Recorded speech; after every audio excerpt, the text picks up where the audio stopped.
1 2 ദിവസം ഇച്ചിരി വെള്ളമൊന്നും അല്ല വരുന്നത്, ഭയങ്കര വെള്ളം വരും. പക്ഷേ ഒന്നും സംഭവിച്ചിട്ടില്ല. അതൊക്കെ അവർ അന്നത്തെ ശാസ്ത്രീയപരമായിട്ട് അവർ കണ്ടെത്തിയ സംഭവങ്ങളാണത്. പിന്നെ ഇതിനുള്ളിലേക്കുണ്ട് വേറെ. ഇതിൽ നമുക്ക് പോയാൽ മൂന്നാർ പോകുന്നില്ല. നമുക്ക് ഇവിടുന്ന് 17 കിലോമീറ്റർ കാടിനുള്ളിൽ കൂടെയുള്ള റോഡുണ്ട്. അതിലെ പോയി കഴിഞ്ഞാൽ നമ്മൾ മൂന്നാർ എത്തും. ഹൈവേ വഴി പോയാൽ 62 കിലോമീറ്റർ വേണം മൂന്നാർ എത്തും.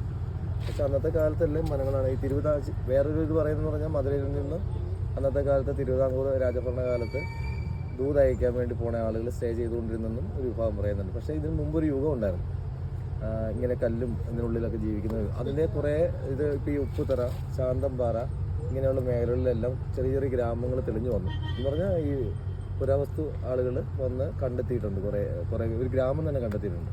ഒരുപാട് സാധനങ്ങൾ അവർ ഉപയോഗിച്ചിരുന്ന ആഭരണങ്ങൾ, ഗ്ലാസ്, വലിയ വലിയ കുടങ്ങൾ, അങ്ങനെ ഒരുപാട് കണ്ടെത്തിയിട്ടുണ്ട്. ഇപ്പം നിലവിലത് അതിങ്ങനെ പുതിയ ആ ഒരു 2000 വർഷത്തിന് മേളിലുള്ള ഒരു യുഗത്തിനെ കുറിച്ചാണ് അത് പറയുന്നത്. ഇപ്പം അതിൽപ്പെട്ടതാണ് ഇതും.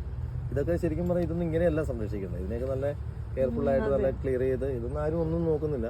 പിന്നെ ഇവിടെ ഉള്ളത് ഒരു പോയിന്റ് എന്നും പറഞ്ഞ് ഇവിടെ കൊണ്ടുവന്ന് കാണിക്കുന്നു, അങ്ങനെ പോകുന്നതുമാണ്. ഇതൊക്കെ അതെ. അല്ലെങ്കിൽ ഇത് പണ്ട് കാലം തൊട്ട് നമുക്കൊരു പേടിയും കാര്യങ്ങളും. ഇവിടെ നമ്മൾ ബീഫോ കാര്യങ്ങളൊന്നും കയറ്റാൻ പറ്റില്ല. നമ്മളിപ്പോൾ വർഷം കൊണ്ട് വന്നിട്ട് ബീഫൊക്കെ ആയിട്ട് ഇവിടെ ഇരുന്ന് കഴിച്ചു കഴിഞ്ഞാൽ നമ്മൾക്ക് പോണതിന് മുമ്പ് എന്തെങ്കിലും പണി ചിക്കനും വിഷയമില്ല. പിന്നെ ഇതിന്റെ മേളിൽ ആള് താമസിക്കുന്നുണ്ട്. ഈ കാട് കണ്ടോ, ഇതിന് അത് കഴിഞ്ഞിട്ട് ഒരു കുഴിയല്ലേ, അതിന്റെ അപ്പുറ കുഴിയിൽ ആള് താമസിക്കുന്നുണ്ട്. ആദിവാസികളാണ്. 3 കുടുംബമുണ്ട് അവിടെ. ഇതിൽ നടന്ന് കയറി അവർ പോണേ. അവർ എപ്പോഴൊന്നും വരവൊന്നുമില്ല, വല്ലപ്പോഴൊക്കെ വരുള്ളൂ. അവിടെ അതിന് മേളിൽ ടോപ്പില് ഒരു 7 വീട്ടുകാരുണ്ട്. അതിന് അടിവശത്ത് ഒരു 10 എല്ലാം ഇങ്ങോട്ട് വരും. അവരെ സംബന്ധിച്ച് പറഞ്ഞാലേ നിത്യതൊഴിൽ അഭ്യാസമാണ്. അവര് ഒരു ദിവസം പോലും നടക്കാതെ ഇരിക്കാതെ നമ്മളെ പോലെ കസേര തന്നെ ഇരിക്കുമല്ല. അവര് ഡെയിലി നടക്കുക, മരത്തെ കയറുക, അവര് തേന, തെള്ളി കാര്യങ്ങളെല്ലാം എടുക്കും. നാട്ടിൽ നിന്ന് കിട്ടുന്ന ഉൽപ്പന്നങ്ങളെല്ലാം ശേഖരിക്കും. അത് കൊടുത്താൽ വില കിട്ടും. രണ്ടാമത് സർക്കാരിന്റെ രീതിയിൽ നല്ല രീതിയിലുള്ള സഹായങ്ങളാണ്. ഒരു റേഷൻ കാർഡിന് 50 കിലോ അടുത്തുള്ള അരിയുണ്ട്.